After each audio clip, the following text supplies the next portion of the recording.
You can actually change the chemistry of someone's brain in less than 60 seconds with what's going on right here. Wow. And it works both positively and negatively. So I want you to imagine a situation where you're in a conference room. Welcome back to the Own Your Awkward podcast. I'm your host, Andy Vargo, and every episode we get into what has made our guests vulnerable and how they've learned how to own their awkward in order to live their best life. Stay tuned so you can hear every awkward moment in today's show.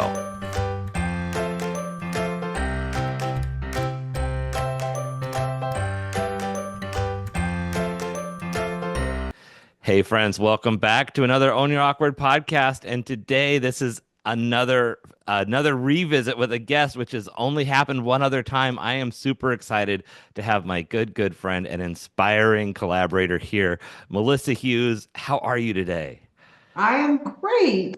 And you know what? Anytime, any day I get to spend time with Andy Vargo is a good day. Oh my So gosh. Well, I there's feel the that. same way. So this is the highlight of my day today. So I've been looking forward to this. So thank you for So the joining me. viewers, welcome to the Love Fest because Yeah. Yeah, you may get sick of us before this is over, but you're going to get some good nuggets out of it for sure. So, Melissa, I just adore all of the work that you do, and I have to tell you that you are, uh, I didn't do the math, but I am quite sure you are the most quoted guest on all of my podcast episodes because when you were on in one of my early episodes, you shared about imposter syndrome, and one of the things that you have told me was that people who have imposter syndrome who are more successful have it at a higher rate. And that is something that anytime someone mentions imposter syndrome, I'm like, you have to look up Melissa Hughes, you have to watch her TED Talk, you have to study her. And the thing that I learned was the more successful you are, the higher chance of having imposter syndrome. So now whenever I have it, which is frequently enough, I celebrate. I'm like, yes, I must be doing it right because there it is. It's right on schedule. And so I'm so excited to have you back to talk about everything that you're doing. You give us so many nuggets about the brain. Uh, Tell us, what are you working on right now? What's important to you in your world? Well, lately I've been thinking. So first, let me go back and talk about imposter syndrome for a minute because that was kind of I've discovered a new phrase. I call it a technicolor epiphany. That was kind of my technicolor epiphany when I realized that, oh, by definition, if you're experiencing imposter syndrome, then you're doing something right. Because I had not connected those two things, and imposter syndrome largely affects folks that experience success and achievement. And I think the more you achieve, the more you question that achievement. And so those two things kind of go hand in hand. So I the more I talk to people about imposter syndrome, the more I think to myself, why didn't I bring that up earlier? Because like I grappled with that by myself for years, for like a really long time, and that was no fun. And now being able to have conversations about it, it just, no one wants to feel like you're dealing with that thing all by yourself. Like you're the only one that's dealing with that thing.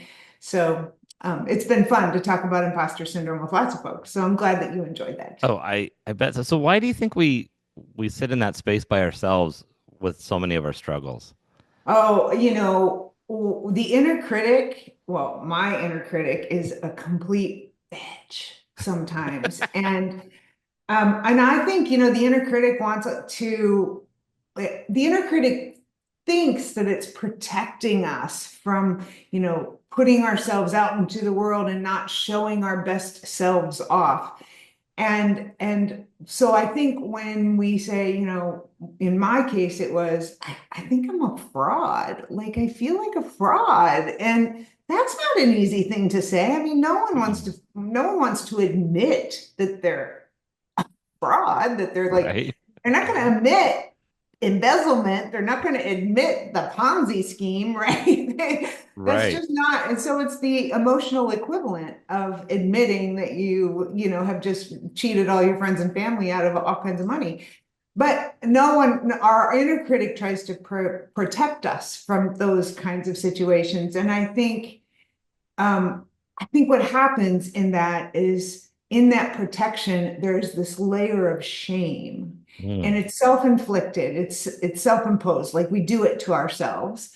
But that is really powerful. And I think when we feel that, what we typically do, what is our natural inclination is to withdraw from people who can like bring us out of that rather than to lean in to folks who can help us work through that.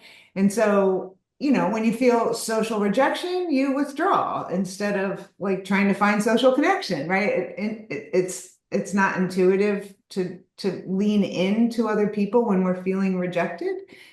But that's exactly what we need to do. And I think the same applies when we're feeling that shame of, and we're questioning ourselves. And remember, the inner critic is the only one that can see our thoughts, our fears, our doubts, our fumbles, our stumbles, right? The inner Yeah. critic is constantly playing the blooper reel. And we're trying to make the rest of the world see the sizzle reel, right? Yeah, And I love those, that analysis. and so, but the inner critic, all the inner critic can see is the blooper reel. Hmm. And what we also know, negativity bias says we are negative emotions are much more impactful than positive ones. And that's why compliments can be fleeting. Like we can get praise and compliments and it feels good for a minute. But we get criticism and we feel that sting all day long. Like, and we can Right. replay that all day long, right? And that is negativity bias. And again, that's a defense mechanism. And it's what's kept us alive. It's we can thank our ancestors for that. But that's the truth of it. We tend to fixate on the negatives far more than we do on the positives.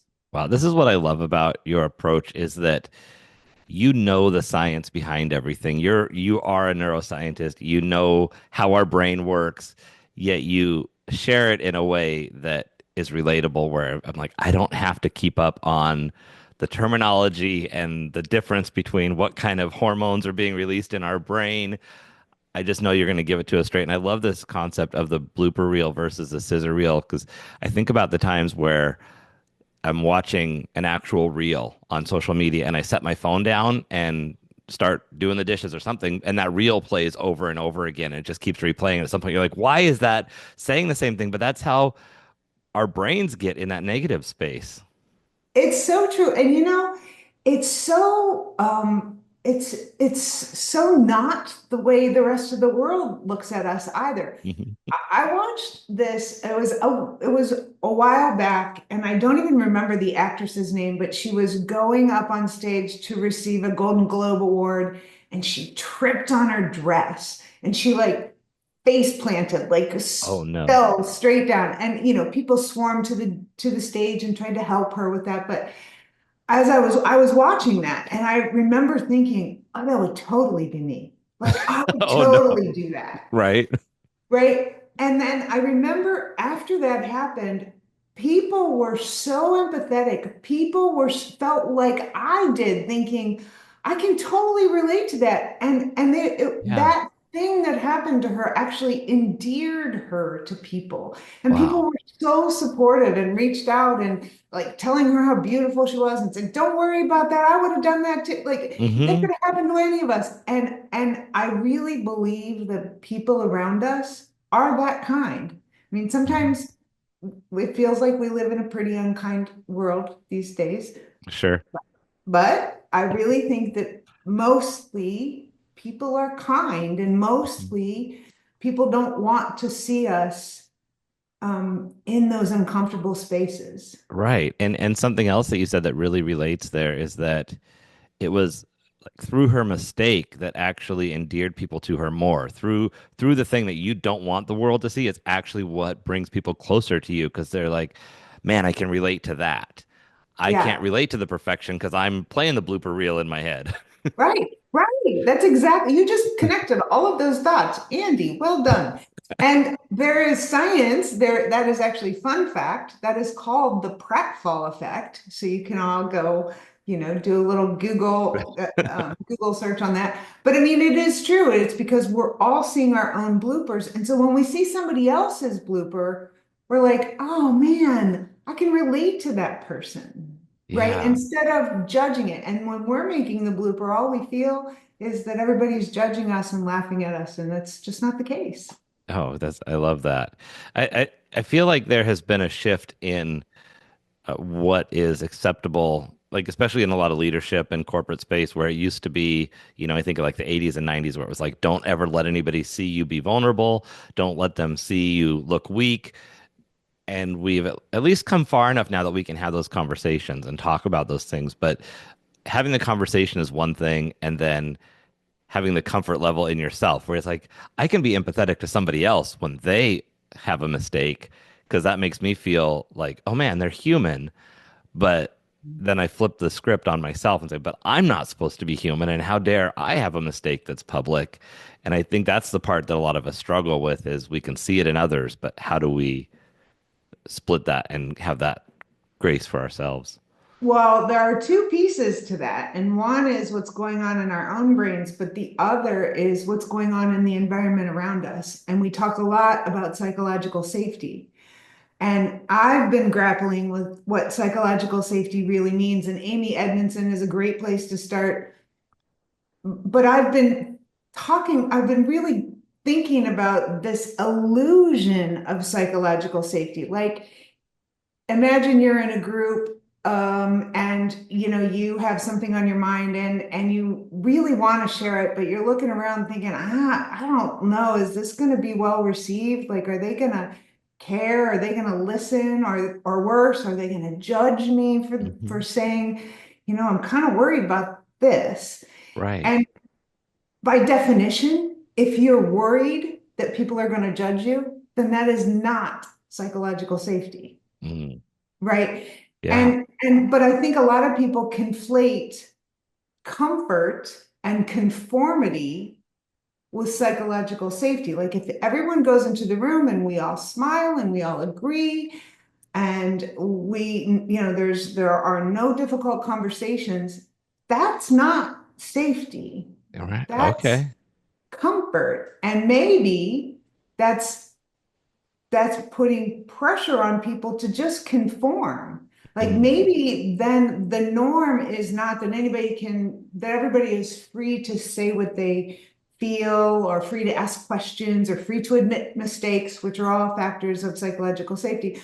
But maybe if everyone's just, if no one feels like they have the freedom to ask questions or share mistakes, or bring up difficult conversations, then that is not psychological safety. That is conformity. I love that you're calling out that difference because I think a lot of times we think of safety as comfort and feeling like we're not going to be under attack, but really to what you're just calling out is that difference is you need to feel safe to express a difference. And if you feel like you're just fitting in, then you're actually not really safe because you know that you're going to lose the group. You're going to be ostracized if you speak out.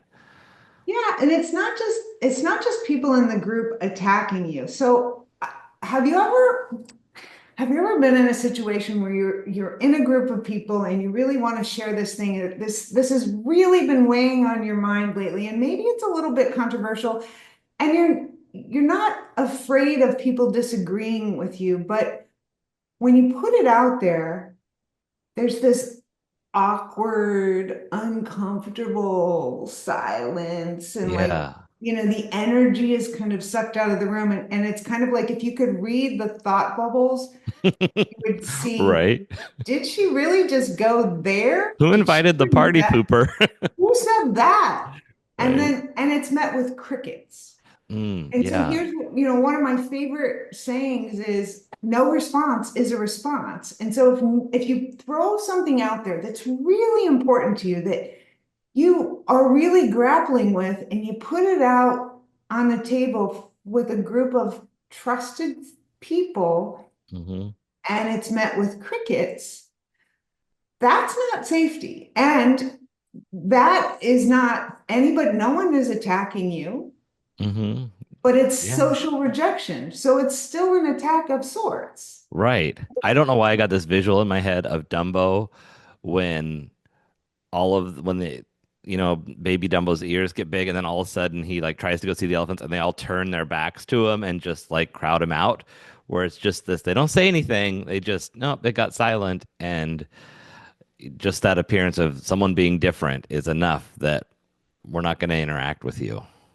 Yeah, I mean, that happened to me recently where everyone was just kind of talking about, you know, all good stuff. And not that we don't need good conversations and feel Hmm. good conversations, but, I raised something that has really been weighing on me, and it was met with silence. And Hmm. I felt so small. I wanted to be anywhere but that room. Like, I just wanted to disappear.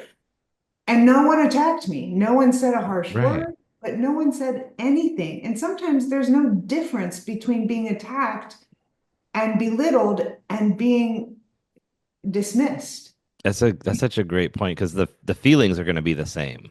Right. So how do you handle that situation? Well, I said I'm grappling with it. I didn't say I had all the answers. Okay, well, that'll be for another conversation. When we You figure know that what? out, we'll be back. I think having conversations like this, I think just being able to say, hey, can we really talk about psychological safety and what it is and what it isn't? Yeah. Because it is a big buzzword in the company culture space right now. I mean, everybody talks about, the importance of being able to have, that psychological safety in their workspaces. And, we just came out of a very difficult election where people, for a variety of reasons, didn't feel psychologically safe to express their opinions. I think more than talking about those situations, I think what's more important is, can we just agree on what psychological safety is and isn't? Because if we're all just avoiding the tough conversations, that is not psychological safety. And I think that's happening a lot. I think it happens with politics. I think it happens in a lot of situations. I think it happens in the workplace with, if you're in a workplace that is founded on groupthink and echo chambers, that's not Mhm. psychological safety. There is pressure for you not to rock the boat. And as Right. long as you don't rock the boat, it's kind of like, I just wrote an article about this, and I explain it as, it's kind of like belonging with strings. You Oh, can belong, but if you rock the boat, then we're going to cut ties. Then you yeah. belong. And it isn't a physical kicking you out of the group, it's Hmm. emotion. And that's Yeah. work. I've been in situations where you feel the expectation of what's expected for acceptance. It's like Yeah. you're accepted. We accept you as you are, as long as. And um, one of the things that I've been saying lately is I'm overusing the terms acceptance and tolerance because those give someone else the power like I tolerate a headache. I don't want someone to tolerate me. I accept my situation in life when things aren't going my way. I don't want someone to accept me. I want people to celebrate and actually be excited about what it is that I'm bringing to the table, even when I think differently than them. And I think that really leads into what you're talking about with the psychological safety. Absolutely. I have a friend, and I really respect this person. This person is very smart, and I would love to have this conversation with this person. And I can't. It's just, I Mm. can't, we can't go there. And that hurts. I mean, that just pains me, because I think to myself, man, wouldn't it be nice just to have a conversation? And you know what? You don't have to agree with me. In fact, even better, Hmm. don't agree with me. Like, I want to understand your different point of view, but I also would love to be heard on my different point of view. And I think that's part of our problem right now, is that because there is such a lack of psychological safety, we are all stuck in these silos, and we're afraid to have conversations with anyone that might disagree with us. And I think about people who have different opinions with me on a variety of issues, and I often wonder how cool it would be to be able to have that conversation Right. and not get angry and not feel threatened and not be met with silence and just Hmm. actually have a conversation. And I have a few people in my life that I can do that with, but it's the exception and not the rule. And I Oh, think it's, definitely.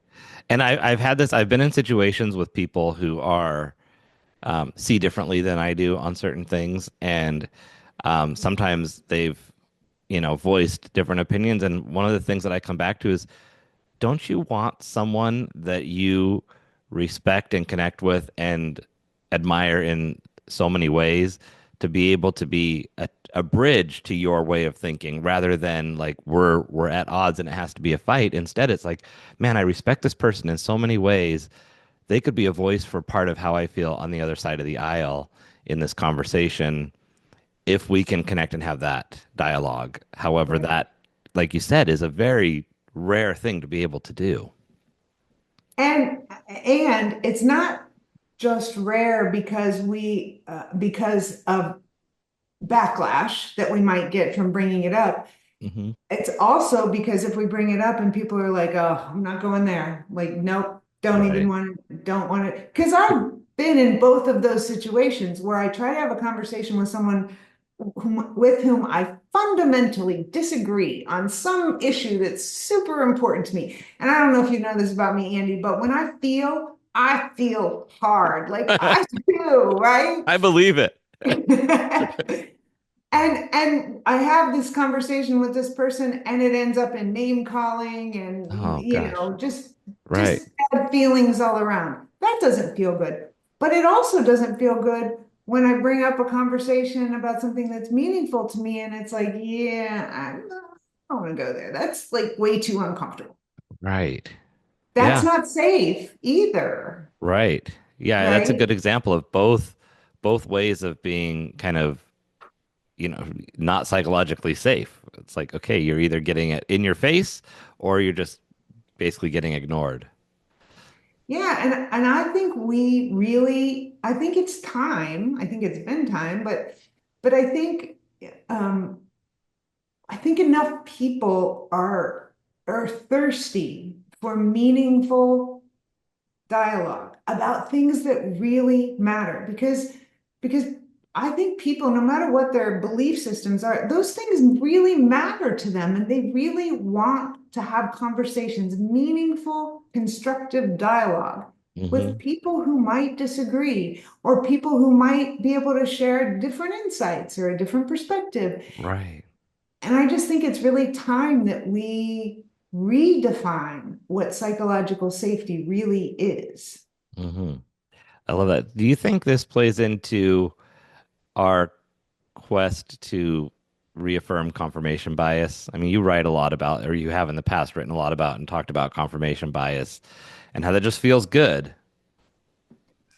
Well, there are a lot of biases at play with this one. So affinity bias is kind of the people like me, like we tend to gravitate towards people who think like us, Hmm. who believe the way we believe. I mean, if you think about it's why church communities are so tight, right? It's because they all share that same core belief, right? Right. There are lots of people in that church community who may be really, really different, but that community is usually is tight because they share that one core belief. And that kind of kind of expands to encompass everything. So these are my people. These are people like me. Hmm. Right. And so I think that that's part of this whole psychological safety bit. We feel safe with people like us. And we don't feel safe with people who are not like us. Right. And it sometimes it has nothing to do with the other person. It has everything to do with the bias that lives in my head. Hmm. Right? You and I could be very, very different. We could meet up at a function and I could, in my head, I could classify you as people not like me. And it would Mm. have nothing to do with you. It Hmm. would be all on me. Right.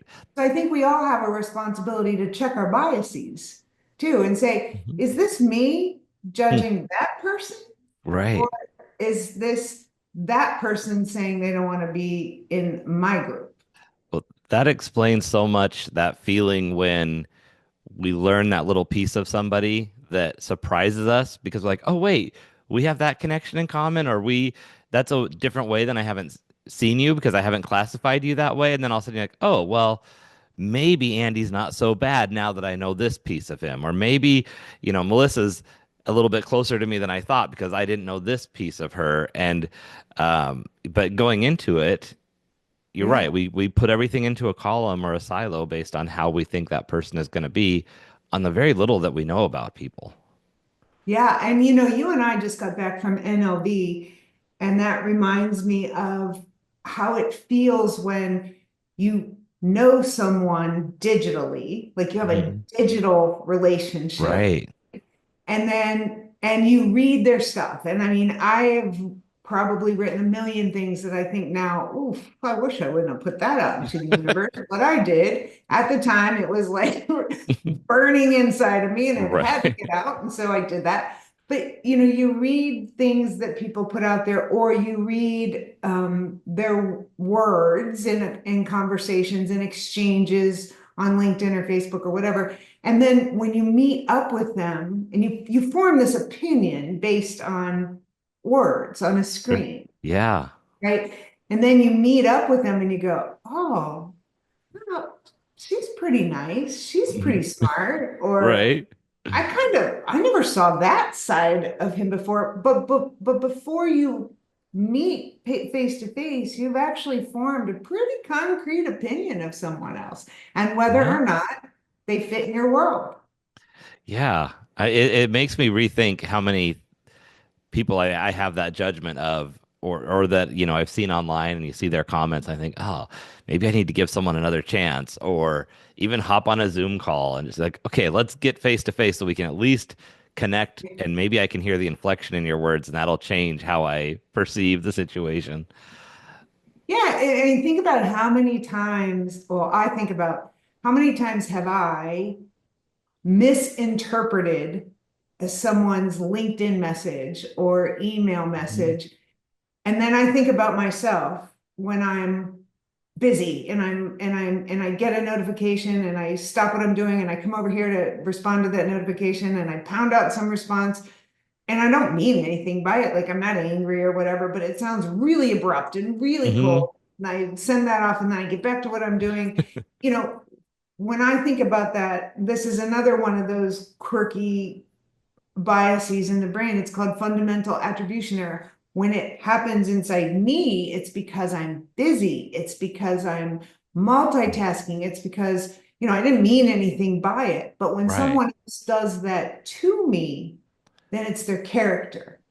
Like Oh, for that's, me, it's a situational factor. hmm. For when someone else does it, they are so rude. They don't like me. They don't like me and they're Mhm. so mean and they're rude and whatever. We attack their character where when the exact same thing happens, except for it's on our end, then it's a situational factor. Hmm. An external thing. It's not my fault. Yeah. I've I, been lo- busy. I Don't, absolutely love that. It's one of the things I've practiced the last couple of years is asking myself, what is another explanation I could tell myself, or what's another story I could oh, be that's telling? Because good. I'm creating one, and what could be another reason behind this? Because the thing I've created in my head, I don't like, and it doesn't feel good, and now I'm mad at Melissa, or I'm feeling shoved aside, or whatever. Yet maybe there's something else. Maybe she had a busy day. Maybe she was using AI and it picked a weird response. Whatever the thing is. But Right. but then all of a sudden you go, "Oh, there could be 10 other reasons, but I've clung to the one that is tied to their character or their judgment of me instead of it being anything else that could be not related." And it's typically the worst possible reason. Right, Like exactly. we default to the worst Hmm. possible reason. And that also, we can thank our caveman ancestors for that because Because if we prepare for the worst possible scenario, we are more likely to stay alive. Right. And Interesting. so that's part of that negativity bias that's just hardwired into our brain. So when something, when someone does something that it feels a little bit off, and we all do it. Did Hmm. I do something? Did I offend that person? And then it immediately jumps to that person doesn't like me. That person is rude. That person is mean. That person, Yeah. right? And it, like, to your point, and I love your strategy, Andy. How many other reasons can I come up with? Plausible reasons that I could come up with for why that thing happened the way it did. Right. I've even had to do that. Where and I've had to refrain myself sometimes, in your email responses. I've just like you with your writing, I look back at some of my emails, I'm like, that was pretty snarky, or maybe I shouldn't have said that, but refrain from saying, well, here are the reasons I came up with on why you could have said that. Which one is it? I mean, I think we are by nature, we are very self-centered.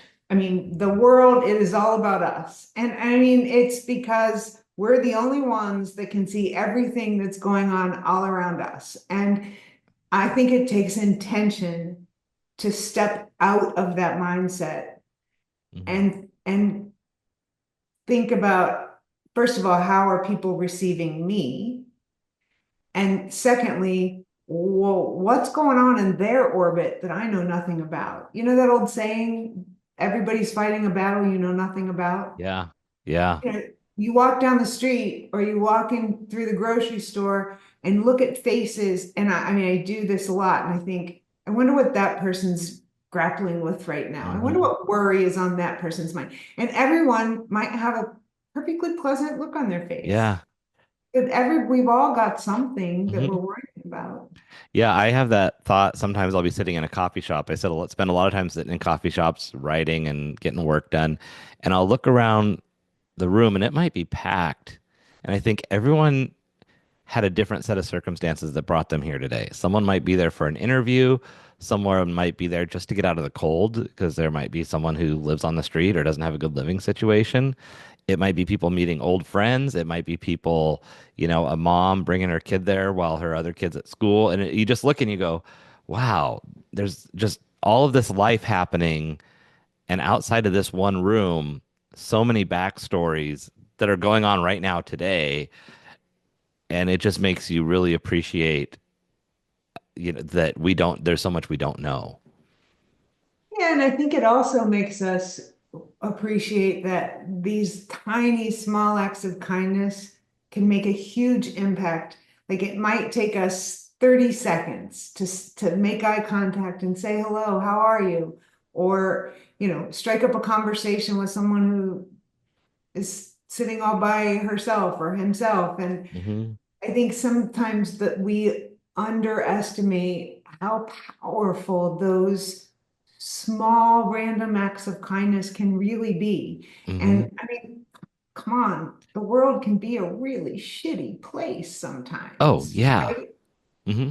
And I've thought that sometimes I look at people and I think, is the smile I give them going to be the only smile they get today? I Or love the only that. greeting? Like don't hold your smile back. Like even if you don't trust somebody or you don't know the situation, you have to maybe be guarded with strangers, but you can still smile. You can still acknowledge people. It doesn't mean you get in a car with them and go somewhere, but you can be nice and friendly. Absolutely. And if you're ready for a little bit of geekiness, geeky goodness, Please. I can share a little neuroscience with you. So, you can actually change the chemistry of someone's brain in less than 60 seconds with what's going on right here. Wow.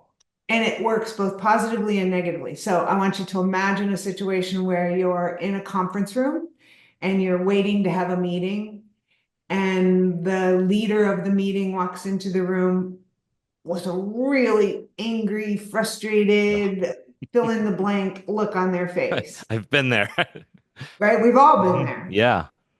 And then, the whole group is supposed to brainstorm the next innovative new idea. Right. Well, in less than 60 seconds, what has happened, thanks to mirror neurons and emotional contagion, what has happened is because I'm empathetic, because we all know what that feels like. We know what it feels like when someone wears that face. Hmm. Our brains see it and start to generate the same chemicals as his face, Wow. right? So all of a sudden, my neurochemistry is going south. It's like Hmm. change just because because I know what that feels like. Yeah. Now, the flip side of that is also true. Someone comes up with, a genuine smile. By the way, we can tell fake smiles like a mile away, but a Hmm. genuine smile and eye contact, you can change the chemistry of that person's brain just by doing that. And if you Wow. don't believe me, there's all kinds of studies out there. Sean Aker actually did a great study, and he was looking at company culture, and it was in a hospital. And they made this rule where when you were more than 10 feet away from someone, you had to smile and make contact. And less than 10 feet away, you had to smile, make contact, and greet them verbally. And Okay. what happened was their service went up, their morale went up. People were just Wow. happier to be at work. And all they did was say, can you just smile at one another? You greet them Wow. by name and make eye contact. Hmm. It's powerful. And we get, like I said, we're really self-centered. We get Hmm. consumed in that bubble of worry or our own to-do list or whatever. And it takes nothing to look up, make eye contact, and smile. And I tell people when I do keynotes, I always tell people, try this. When you leave here, like when you're walking through the convention center, like smile at people you meet. I'm like, not, don't get creepy because nobody likes Right. that. Boundaries. Boundaries, right? But I mean, a genuine, warm eye contact and smile as you pass people. And I guarantee you, it is almost impossible not to smile back when someone smiles at you. Yeah. And so there you have changed the chemistry of someone's brain. I mean, how cool is that? Right. That's the superpower right there. Right? Yeah. So, Melissa, before we go, um, what are the best ways for people to support you? What do you have going on? I mean, I know what I know of you, and you have so many amazing things with your books, all the work that you do, all of the writing. But what is it that you want people to support you with right now the most?